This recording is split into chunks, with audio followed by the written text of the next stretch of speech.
Hello friends, welcome back to my channel. If you haven't been here before, my name is Kian and today we're just doing a little catch-up Q&A. I feel like, gosh, I just keep going MIA. Sorry. A big life change I'm trying to implement right now is being more structured and organized and disciplined with my work and my time. I'm just not a very disciplined girly, so it's been hard for me to stay consistent, especially when like people visit. Anyways, enough with the excuses. I thought I would do a little Q&A today just to catch up. I feel like I haven't sat down and just done a sit down video in a long time, so let's get into it. First question is, how have you been doing in faith? That is a great question.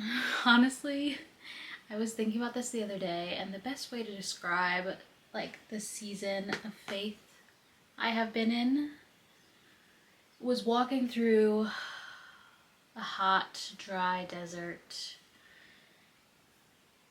just straight. And I feel like recently I finally reached like an uphill portion where I have to do a little bit more wrestling and it's like more engaging. It still feels a little dry, but I just know the more I keep fighting and pushing up the mountain, there's gonna be amazing things on the other side. I don't know if any of that makes sense, but all that to say, I've had a very dry season like the last few years, to be honest. And I feel like there's just been this really horrible spiritual block that has kept me from connecting. But God is so kind. He is always waiting for us with open arms, and I feel like I'm actually starting to believe that and know like I don't have to work and get back to any way I used to be to like be in his presence or receive his love.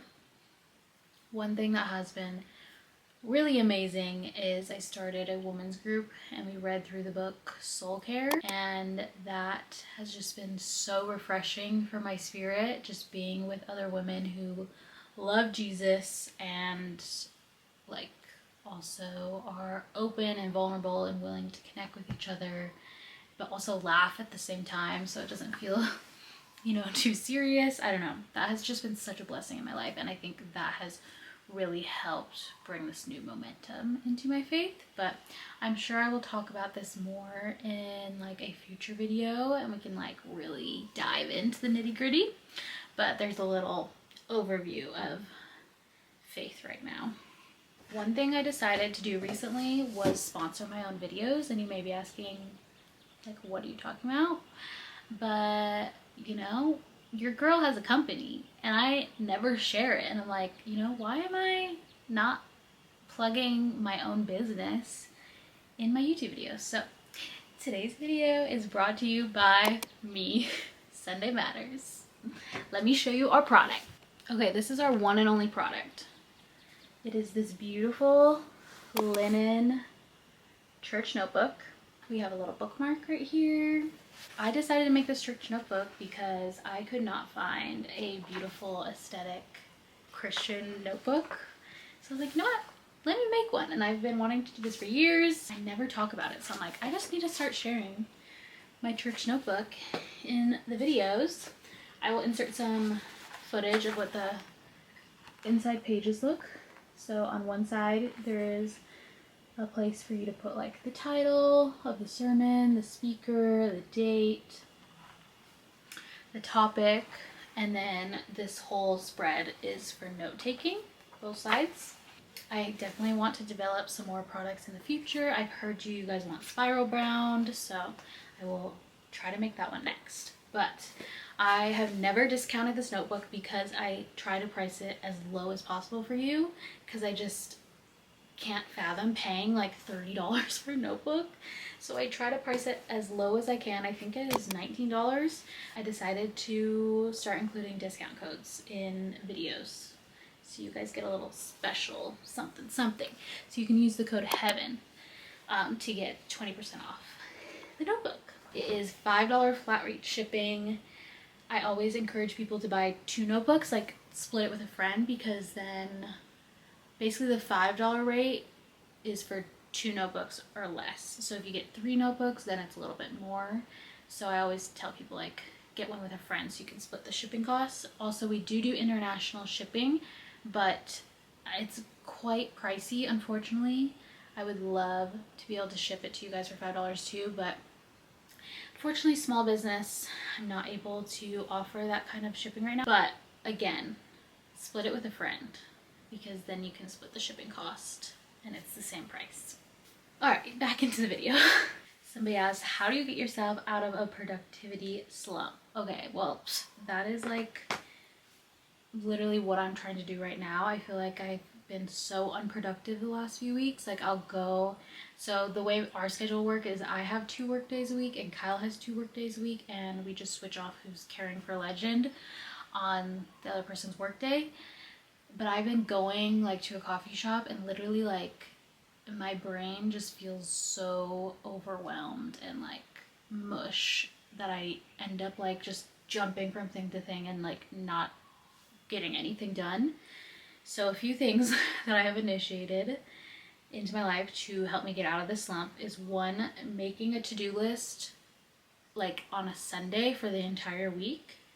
I actually just pulled out this old productivity planner that I have had for years, and I really like how it's structured, because the first day is just like the most important task of your week, and then it's a daily like breakdown. So I'll have that linked in the description. Another thing I would say is just do a brain dump if you're really feeling like in a slump. It's probably because there's like too much on your mind.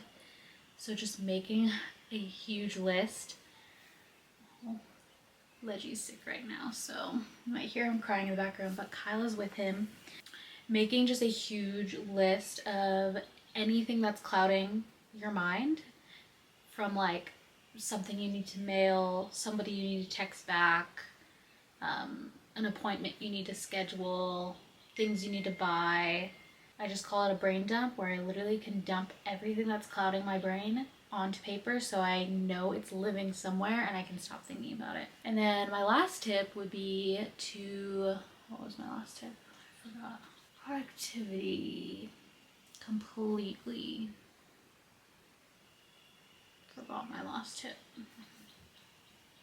Well, I guess we'll just move on then. Somebody asked, how do you feel about the Beckys leaving Hawaii? Does this impact you guys at all? Honestly, when anyone who has been here like for a long time, like the Beckys, leaves the island, it kind of sends shockwaves through the friend group. It kind of just makes you think like, do we need to leave too?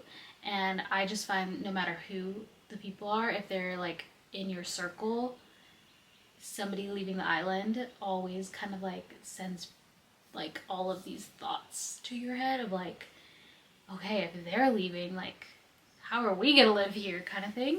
Because seemingly they have it all. They have like the beautiful house, they have the property, a thriving business, and even they want to leave. So it's like, what is Maui missing that is making these really established families move off island? Obviously, we just trust God is leading us, so God led them to Tennessee, and right now we feel God is leading us to stay here. But I'm not gonna lie, when people move and you see like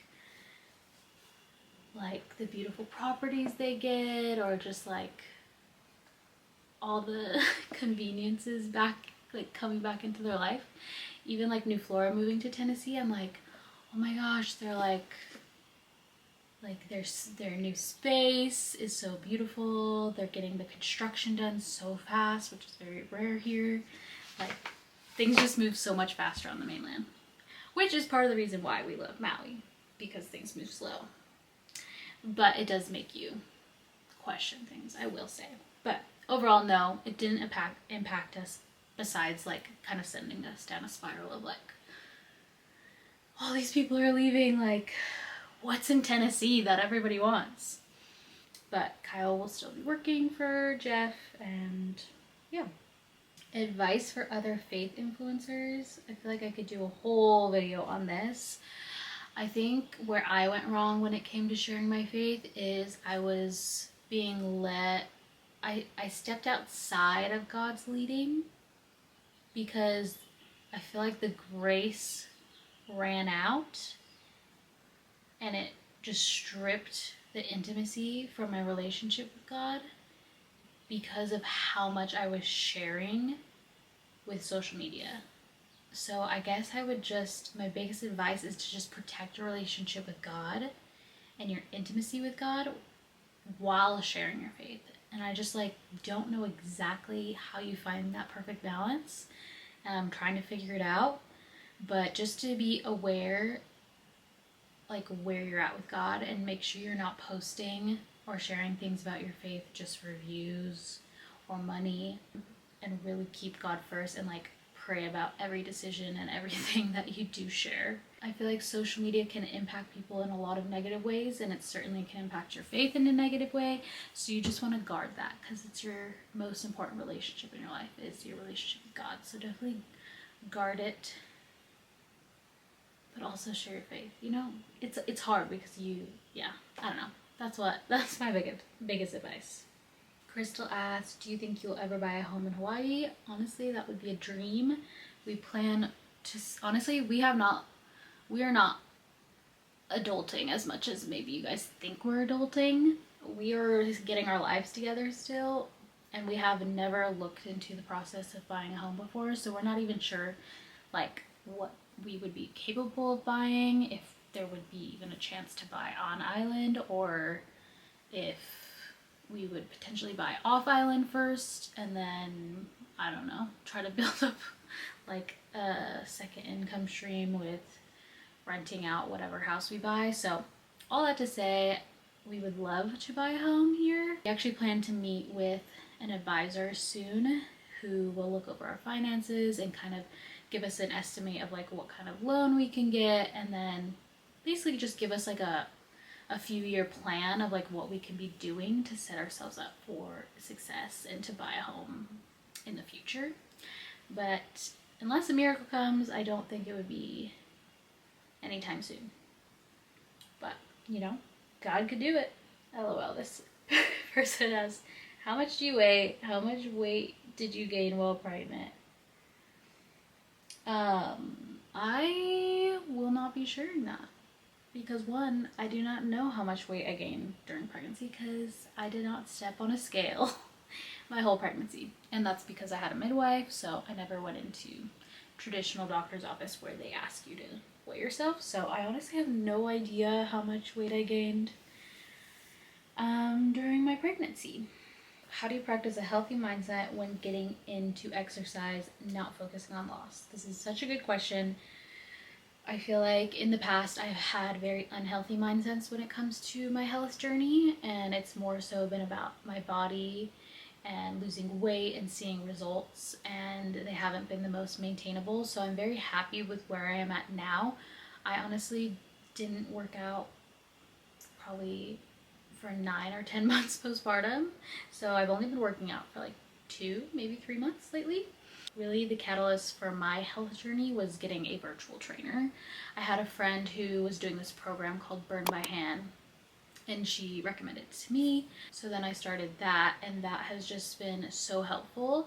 I feel like everyone is motivated by different things, and I'm not a very self-motivated person. So to have like accountability has been so helpful, and it's been really cool to just see my journey with food and my relationship with food over time, like working with this trainer, because in the beginning I was like tracking all my calories, which in the past would have been so triggering to me. But just having someone who's like helping me make healthier decisions, but she's also not like shaming me or making me feel guilty, and just like really encouraging me, it has just been such an amazing experience and has helped me with my mental so much more.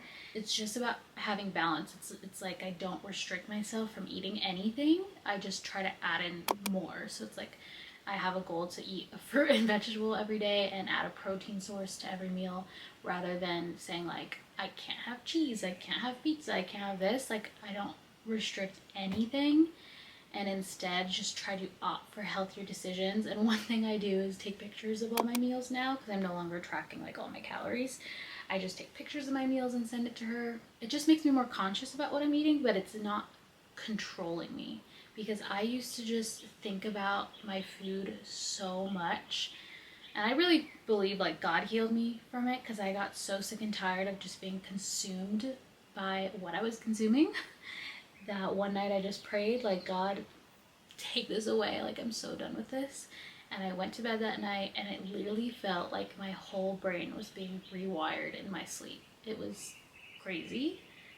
And then after that day, it has not been a struggle. I mean, I think as much as intense as it used to be. It hasn't been all consuming. There's definitely those little thoughts that come up, but I think getting it out, like when you start feeling shame about food, just getting it out and like taking away its power. So it's like I had pizza the other night, and then I sent it to my trainer because I felt almost a little bit like ashamed that I had pizza. So I just was like, okay, I don't need to hide this. Like, it's okay to have pizza. I'm gonna send her the picture, and that's that. And she's like, oh great, how often do you have pizza? Like, is that something you enjoy having every night? Or not every night. Is that something you enjoy having every week? Like, is there a way you can do it every other week? You know, just finding balance where it's not like you have to take this out of your diet completely, but maybe you only have it every other week. So I don't know if that even answered your question. I feel like I more talked about food rather than exercise, but for me, when it comes to like a healthy mindset, it usually revolves around food and not exercise. But I don't know, I feel like with exercise, you have to give yourself like at least 3 months of consistency. I feel like it's like the 3-month point when like things really start changing. And I haven't reached that point yet. So I've seen a little bit of difference in my body and a tiny bit of difference in like what I weigh. But you know, I just have to keep consistent and know like I'm not doing this for like looking good in the short term, but to create a healthy lifestyle in the long run. Let's check my YouTube community comments, see what questions we have here. Somebody asked, did I experience postpartum depression? No, I did not. Thankfully, I definitely felt emotions for the first, like really intense emotions, probably for the first week or two, but after that, everything got a lot better. So I know that's like a really real thing and really hard. I know some people say like if you have a really intense labor, then your postpartum tends to be easier, and then versus when you have like an easier labor, then your postpartum tends to be harder. I don't know how true it is, but if it is true for me, because my labor was so intense, I felt like postpartum felt like a breeze. At least looking back now. I don't know, if you ask me like in the trenches, I don't know, but I think Legend was quite an easy baby, and that probably helped my postpartum a lot. Adele, that's a cool way to spell it. Edele. She asks, I'm curious to learn how you are being intentional with nurturing your marriage while raising your sweet boy Legend. Also, what has changed with how you do life and approach relationships as you've grown older? Love from Kenya. So sweet. That is a great question. Nurturing my marriage. Oh gosh, I feel like it's a constant like recalibration we have to do, because there's just like a lot of time that goes by where we like slowly drift into like the roommate relationship instead of like a marriage intimate relationship. So I feel like we always just have to like keep reminding ourselves like, okay, we're feeling a little roommates, like how do we emotionally connect? How do we, you know, get ourselves to go on a date? How can we prioritize having sex? Like all those things, and just like having these open conversations with one another, and knowing like this is going to be a process and it actually takes work, and it's okay if it takes work. It's okay if you need to be very intentional to make your marriage thrive. Like that is okay, and I think that needs to be talked about more, is that marriage is something you really get out of what you put in. So if you're not putting anything in, I feel like all marriages would crumble if they weren't actively working on continuing to choose each other year after year. So let's normalize working on our marriage. And then the other question was, what has changed with how you do life and approach relationships as you've grown older? I feel like I am at like the sweetest season ever with friendships. Like I mentioned earlier, started that women's group, and that has just been so life-giving, and we're all just so close and do life with each other outside of a group too, which is really nice. And a lot of them are mothers, some of them are business owners, so I don't know, I just can relate to so many of them on different levels, which is so nice. I just feel like this is the most solid friend group I've ever had in my life, so that's such a blessing. And I think what I've done to approach relationships differently, I think I was really patient in like connecting with people. I think I was like persistent in pursuing people, but like if I didn't connect with a woman, that was okay. I wasn't going to try to force a relationship. So I kind of just been like slowly waiting for this group to come together. But also I like relentlessly pursue people I want to be friends with. Like I'll text them a million times, even if they don't reply. Just because I know people are busy and I'm trying to insert myself into their life. So I'm always trying to pursue women, but then I'm also, kind of like just discerning and patient when it comes to who to like really build a deeper connection with. Because it was really interesting when I was pregnant, I was very antisocial. I was so introverted and I did not feel like making any new friends. And I really didn't have that many friends when I was pregnant, but I would say about 3 to 6 months postpartum, I have just become way more social, like, and really that's like when this friend group has came to life, is in the last like 6 months or so. So I don't know. I also feel like I'm not answering any questions, but I hope just sharing, talking about my experience is giving you an answer in a way.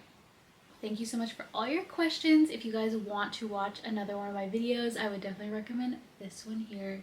If you like a slow paced vlog, definitely check it out. If you're a silent listener, watcher, a silent, you know what I mean, you do know what I'm saying. Like if you are someone who consistently watches my videos but never comments, could you introduce yourself in the comments? All right, I love you guys, and remember, Jesus loves you more.